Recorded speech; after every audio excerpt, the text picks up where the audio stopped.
Assalamu alaikum wa rahmatullahi wa barakatuh. Bismillahir Rahmanir Rahim. Welcome to today's biology class. Uh, Welcome to the second class of chapter 4, Bioenergetics. In the previous first class, we have discussed and understood the concept of bioenergetics and its field of discussion. We said that bioenergetics is the field of biology, especially is a sub-branch of biochemistry, where the chemical energy conversion is discussed in detail, and its field of discussion in your book is only limited to photosynthesis and cellular respiration. We have understood the role of ATP and other high energy compound. ATP is the main high energy compound, and NADP, NADH, FAD, they are the secondary high energy compounds which provide necessary energy to perform different chemical reactions inside the cell.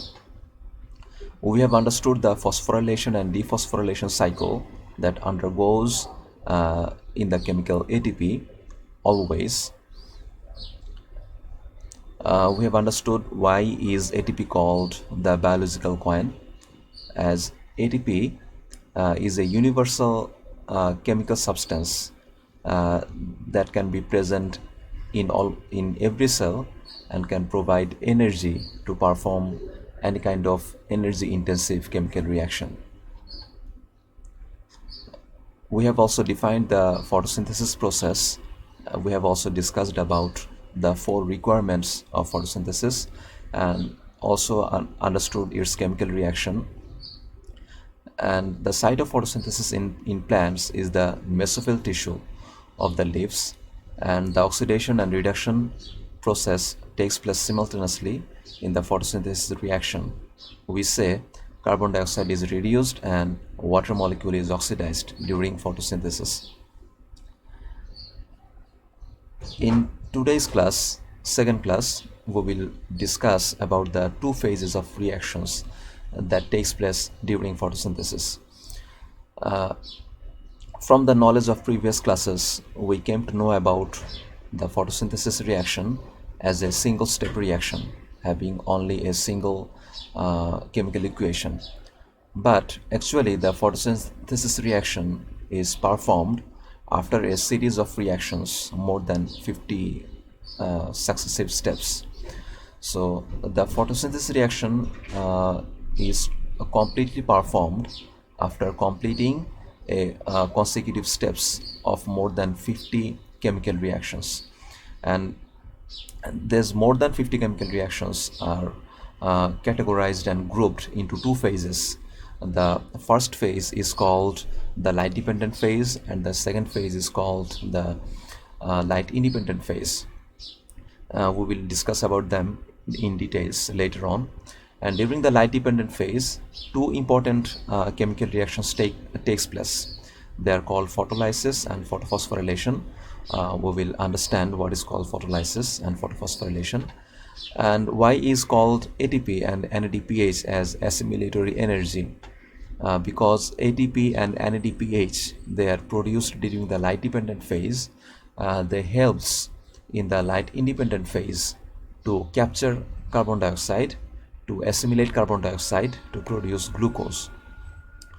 And the process of generating glucose by carbon reduction in C3 cycle, we'll understand about the C3 cycle in detail, and we'll know how carbon dioxide is captured and this carbon is reduced to produce glucose. We'll understand them in detail. At first, we understand what are the 2 phases of photosynthesis. The 2 phases of photosynthesis are the first phase is light dependent phase that takes place in thylakoid, and the second phase is called the light independent phase that takes place in stroma. That means a set of chemical reactions takes place in the thylakoid, and to perform this set of chemical reactions, presence of light is necessary, and using the light energy from the sun, the chemical reactions in this phase can take place. That is why these sets of chemical reactions are collectively included in the light dependent phase, while the later chemical reactions after the light dependent phase, The later chemical reactions, these steps doesn't require the presence of light energy, and to perform these chemical reaction steps, uh, the light energy from the sun is not used. That is why the later chemical reactions are included in a phase called light independent phase, which takes place in the liquid matrix of the chloroplast called stroma. That means light dependent phase takes place in the thylakoid membrane we see here, and the light independent phase reactions take place in the stroma, in the liquid matrix part of the chloroplast. Now we will see a diagrammatic procedure how light dependent reactions take place in the chloroplast, and then it is followed by the light independent reactions in the stroma. We will show these consecutive steps with diagram.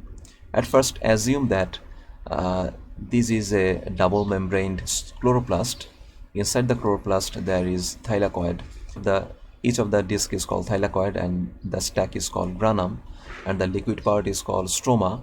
And in the thylakoid there are numerous number of molecules present on the surface, and these molecules are collectively called photosystem. As we see in the previous figure, here we see on the membrane of thylakoid there are numerous number of molecules. These different molecules collectively forms the photosystem.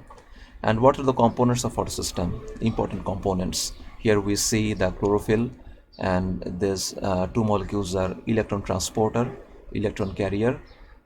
This one is NADP reductase enzyme. This one is ATP synthase enzyme. These are the important components of photosystem. And how the light dependent phase starts in the thylakoid. We know from the sun light energy comes in form of photon, and then it falls on the chlorophyll, and using the light energy the chlorophyll first breaks down water molecule that is present inside the thylakoid membrane. So the chlorophyll uses the light energy to break down this water molecule. Here we see H2O. The water molecule is broken up. That means water molecule has been splitted up using the light energy in the chlorophyll. This process is called photolysis. What is the literal meaning of photolysis? Photo means light, and lysis means breakdown. We understand using the light energy, if we break down water molecule to produce one oxygen atom, two protons and two electrons, this process is called photolysis. And then these two electrons and two protons will go to the NADP reductase. The proton will directly travel to the NADP reductase, while the two electrons will travel to NADP reductase using the electron transporter carrier molecules. And also in the stroma there are two high energy compounds present called NADP plus and ADP. They are not at the highest energy state, they are at some lower stage, but they can acquire energy, they can capture energy to form NADPH and adenosine triphosphate. So the NADP plus present at the stroma will go to the NADP reductase.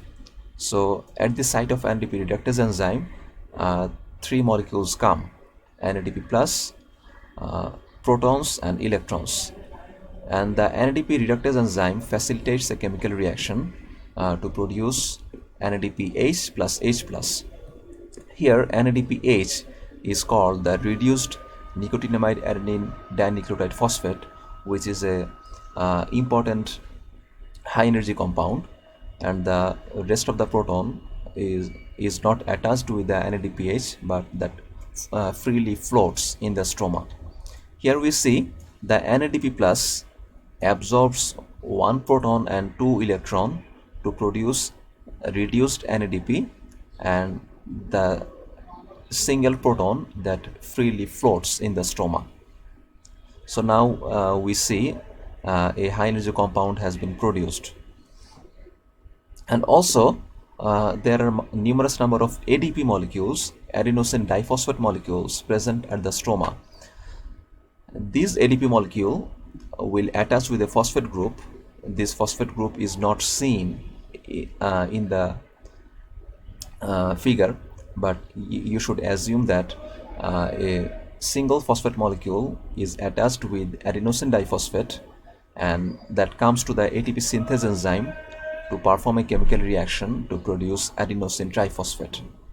That means the ATP synthase enzyme facilitates the reaction to attach a inorganic phosphate group with adenosine diphosphate to produce adenosine triphosphate.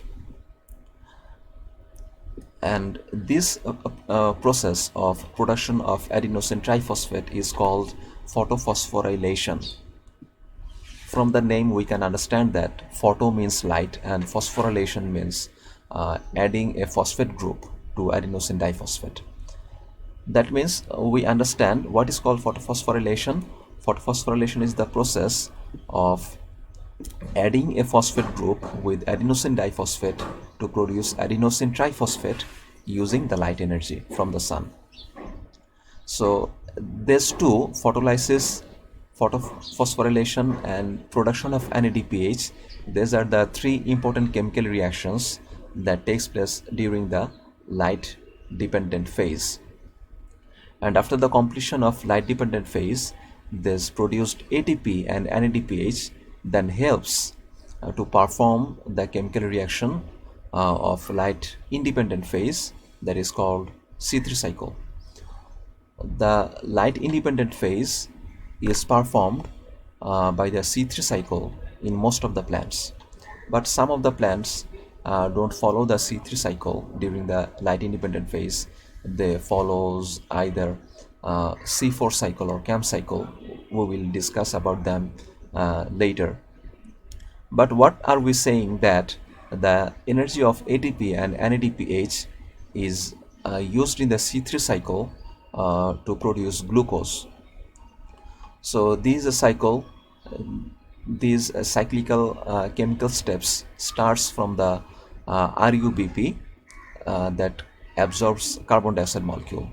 So the C3 cycle starts when RUBP, ribulose 1,5-bisphosphate chemical, absorbs carbon dioxide molecule to produce a keto compound.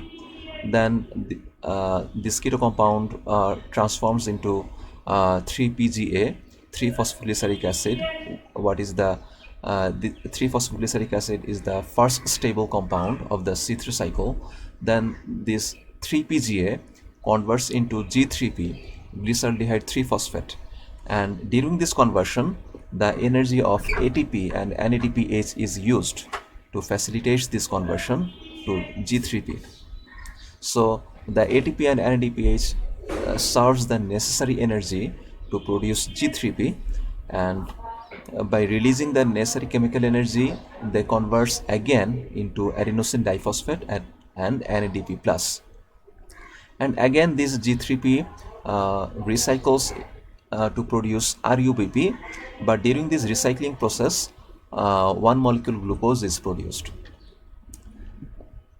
And we see that the RUBP, the first precursor chemical compound, is again generated, and this chemical will again absorb some more amount of carbon dioxide and then again produce keto acid, then 3-PGA, then G3P, then again RUBP, and again ATP and NADPH will be used up to produce glucose molecule. And this cycle continues until there is a steady supply of carbon dioxide and ATP and NADPH assimilatory energy. And now, why is ATP and NADPH called assimilatory energy? They are called assimilatory energy because they helps to assimilate carbon dioxide to produce glucose. What is called assimilation? Assimilation means to make something, to convert something as a part of its own. So to assimilate the carbon dioxide, the energy of ATP and NADPH is used. That is why the energy of ATP and NADPH is called the assimilatory energy. So now we'll understand the same topic we have discussed in the previous slide. We discussed that light dependent phase takes place in the thylakoid, and two important reactions during the light dependent phase is photolysis, there is a breakdown of water, and photophosphorylation, production of ATP, and NADPH generation, that is the third important chemical reaction during the light dependent phase. And we have already discussed about why is ATP and NADPH called the assimilatory energy. And then we have also talked about light independent phase that takes place in stroma, and in the stroma actually carbon reduction takes place, and this carbon reduction takes place by C3 cycle in most of the plants, but some plants follow the C4 cycle, and again some plants follow the CAM cycle for carbon reduction to produce glucose. Now we will see a video, the same content in form of an animation. Photosynthesis. Within eukaryotic photosynthetic organisms, also known as photoautotrophs, The light photons are falling on the chloroplast cells. of photosynthesis occur within plant cells in specialized structures known as chloroplasts. And Photosynthesis consists of two sets light of photons reactions, are falling on the light-dependent chloroplasts. reactions and the Calvin cycle. Within the Inside the chloroplast we see there are thylakoids, a multiple number of thylakoids. Multiple number of thylakoids produce granum, and the liquid part is called stroma. chloroplast are small disc-like structures called thylakoids, which are surrounded by a fluid-filled space called the stroma. And we know that the light dependent reactions take place in the thylakoid, and the light independent reactions take place in the liquid matrix stroma. The reactions that synthesize glucose, the Calvin cycle, occur in the stroma. The light-dependent reactions occur in the thylakoid. It is here that conversion of light energy to chemical energy is initiated. In most photosynthetic, These are the components of photosystem present on the thylakoid membrane. Here we see there are two photosystems present, photosystem 2 and photosystem 1. These green colored parts are filled with chlorophyll, and these spherical shaped molecules are electron transporter, and the last of it, this part is NADPH reductase, and this machine like component is the ATP synthase enzyme. organisms, thylakoids contain pairs of photosystems called photosystem 1 and photosystem 2 that work in.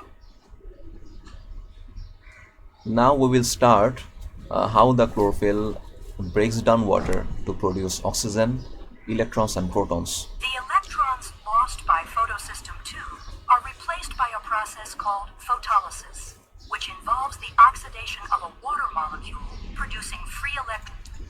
Water molecules come to the chlorophyll, and using the light energy, the chlorophyll breaks down the water molecule into 2 protons, 2 electrons and 1 oxygen atom. And in this process, if 2 oxygen atoms are formed, 2 oxygen atoms merge together to produce single oxygen molecule. Electrons and oxygen gas. And this process is called photolysis, we know already. And by this photolysis process, oxygen is generated, which is actually the source of production of oxygen during the photosynthesis process. While this oxygen gas is a byproduct of photosynthesis, it is an important input to the cellular respiration pathways. Now the electrons will travel through the electron transporting molecules or carriers, and ultimately will reach to the NADPH reductase. As electrons pass through the electron electron transport chain, the energy from the electron is used to pump hydrogen ions from the stroma to the thylakoid, creating a concentration gradient. This gradient powers a protein called ATP synthase. We have also discussed that the ATP synthase enzyme produces adenosine triphosphate by combining a phosphate group with adenosine diphosphate. So here we see ATP synthase enzyme is working to produce adenosine triphosphate, which phosphorylates ADP to form ATP. The low energy electrons leaving photosystem 2 are shuttled to photosystem 1. Within photosystem 1, low energy electrons are re-energized and are passed through an electron transport chain where they are used to reduce the... And we have said that the electrons come to the NADP reductase enzyme, and also protons come at that site, and NADP plus that also comes. So what happens? NADP reductase enzyme combine these three things to produce NADP plus to NADPH. to produce NADPH.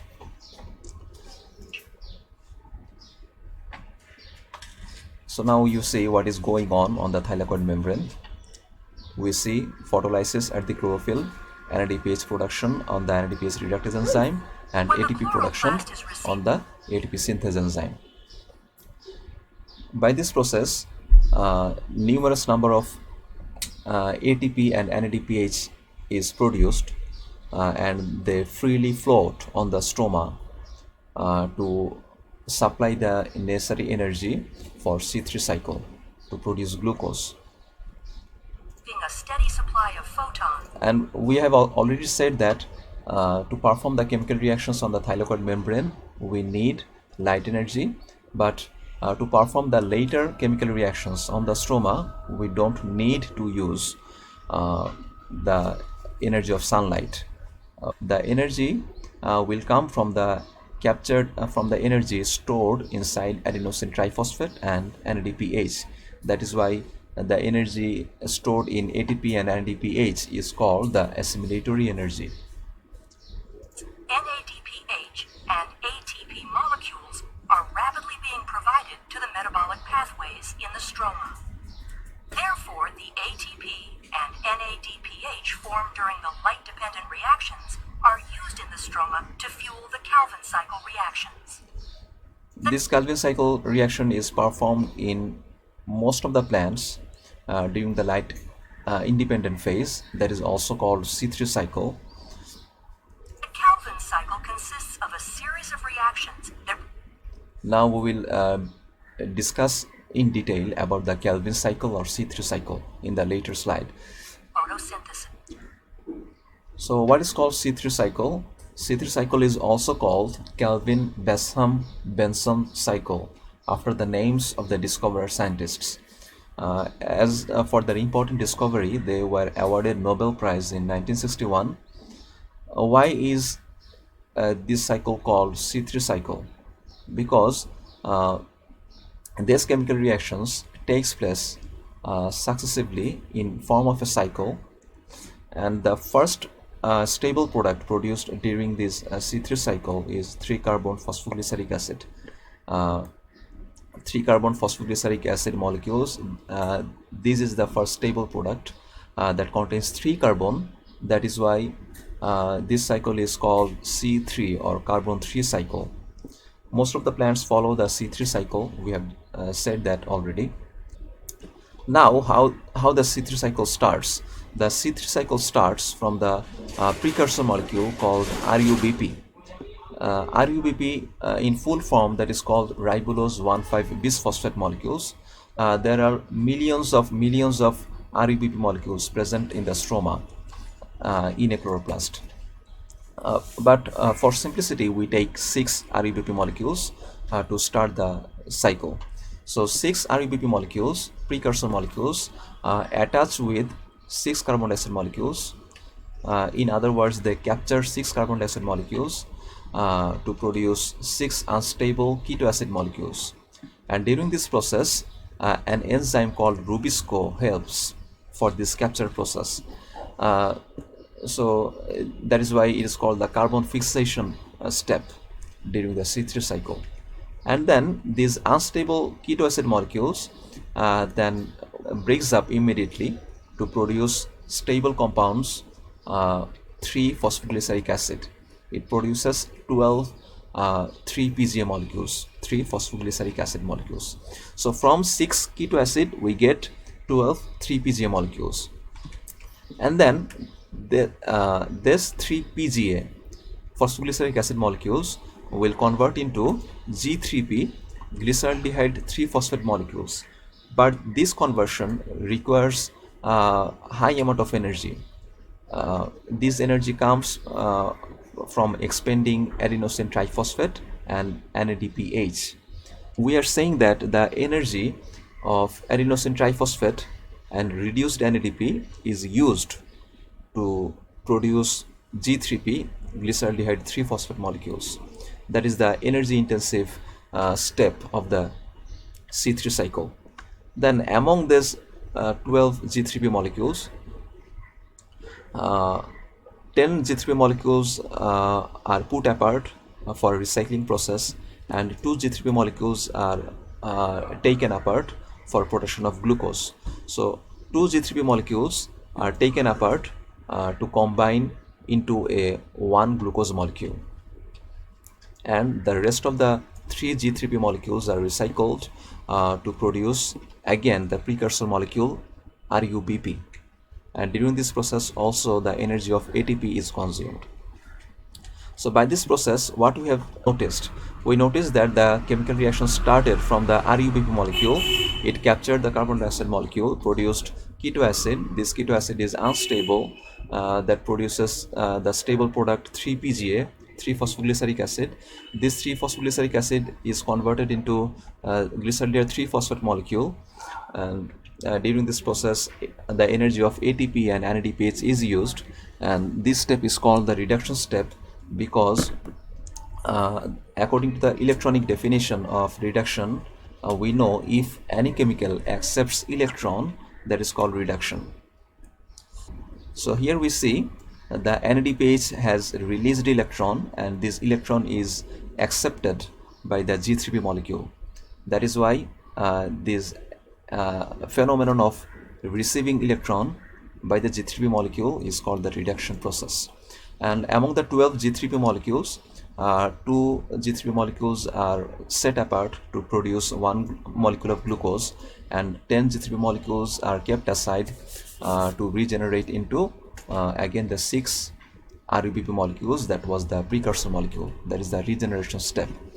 And this cycle continues indefinitely as long as there is a steady supply of carbon dioxide and steady supply of assimilatory energy molecules.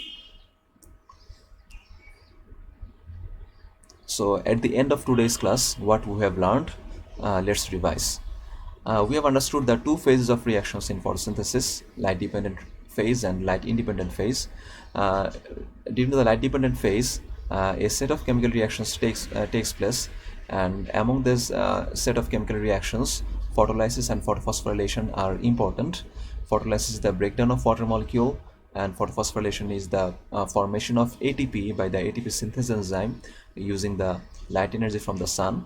And we also know why is ATP and NADPH called the assimilatory energy, because they provides the necessary energy to assimilate the carbon dioxide to produce glucose during the light independent phase.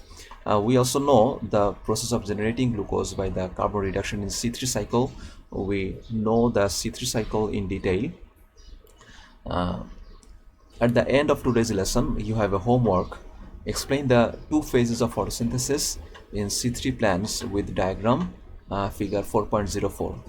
This figure is provided in your book. So সবাই ভালো থাকো ইনশাআল্লাহ। সুবহানাকা আল্লাহুম্মা ওয়া বিহামদিকা আশহাদু আল লা ইলাহা ইল্লা আনতা আস্তাগফিরুকা ওয়া আতুবু ইলাইক। আসসালামু আলাইকুম ওয়া রাহমাতুল্লাহি ওয়া বারাকাতুহু।